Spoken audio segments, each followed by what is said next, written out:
Rich soil always appreciates good care, so it can provide miraculous natural gifts to the farmer. However, James Bristol, a farmer from Michigan, got something more exciting from the ground. He had a field to grow soybeans, and one day he noticed something sticking out of the ground that looked like an old decayed fence post at first sight.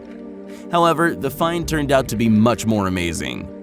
James got an excavator to dig deeper and was stunned to see a well-preserved skull.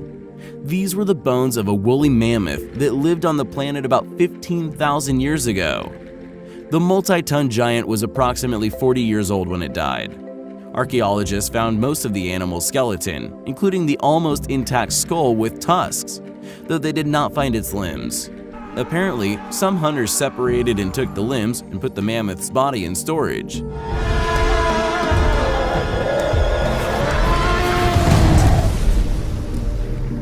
It is noteworthy that James exercised his right to keep some of the mammoth remains and gave most of the bones and the skull to a local museum. That was the first discovery. Let's see what's next.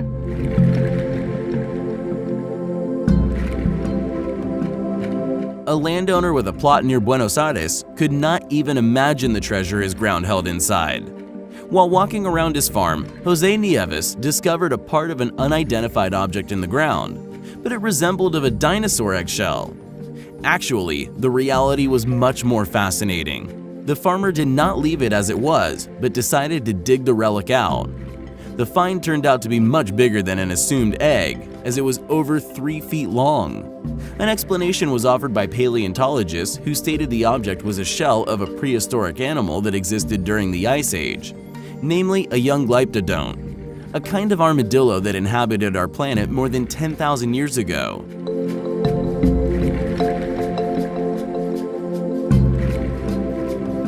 The discovery was unique, as the osseous structure was well preserved considering the time since the animal died.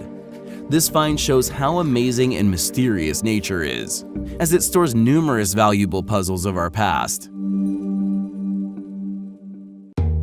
A famous discovery was made by mere chance. In March 1974, a peasant from Jean went to the mountains to dig a well.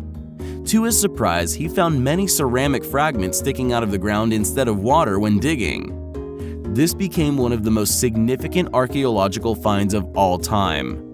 The terracotta army of Qin Shi Huang, the emperor who united isolated Chinese states into a single empire in the 3rd century BC. The notable historic relic dates back to 210 to 209 BC. Each of 8,000 warriors is a full-size statue made of clay that weighs about 135 kilograms. The weight of each horse is 335 kilograms. The baked material was covered with a special organic substance and painted. The innumerable army buried 1.5 kilometers from the emperor's tomb instead of real warriors is believed to be an ancient way for a leader to affirm his total authority and to gratify his ego in this world and beyond. More than 700,000 people worked for 38 years to build the Qin Shi Huang's mausoleum and create his terracotta army. In the mid-1930s, an extraordinary discovery was made not far from Baghdad. Some pottery jars that looked quite simple at first sight. The Mesopotamian artifacts, which did not draw much attention at first, were later identified as the oldest galvanic cells. In other words, the most ancient electric battery in the world. The battery itself is a 13-centimeter container filled with acid or alkali with a copper cylinder and an iron core inside, a galvanic element that is quite customary for us today. The design of the container is very similar to that of the chemical device intended to generate electric current created in the early 19th century by Alessandro Volta, the pioneer of electricity. Does it mean that ancient people knew about electricity 2,500 years ago? The question remains undetermined. In 1947, Willard F. Gray, an American physicist, made an exact copy of the Baghdad battery using copper sulfate as the electrolyte. The battery produced electric current with a voltage of about 2 volts. In Mythbusters episode 29, copies of the Baghdad battery were tested. Carrie, Grant, and Troy managed to generate 4 volts of current using some lemon juice as the electrolyte.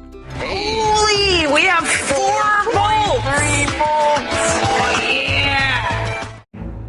Days are very much alike for coal miners, especially those working in the rural Siberian Tysul region of Kemerovo Oblast. On September 5, 1969, miners working in a coal mine at a depth of 70 meters saw a 2-meter marble sarcophagus. The artifact was hoisted to the surface of the ground, and the miners, driven by curiosity, opened the cover. There was a mummified body of a young girl inside, flooded with a pinkish liquid. She had white skin and thick chestnut hair.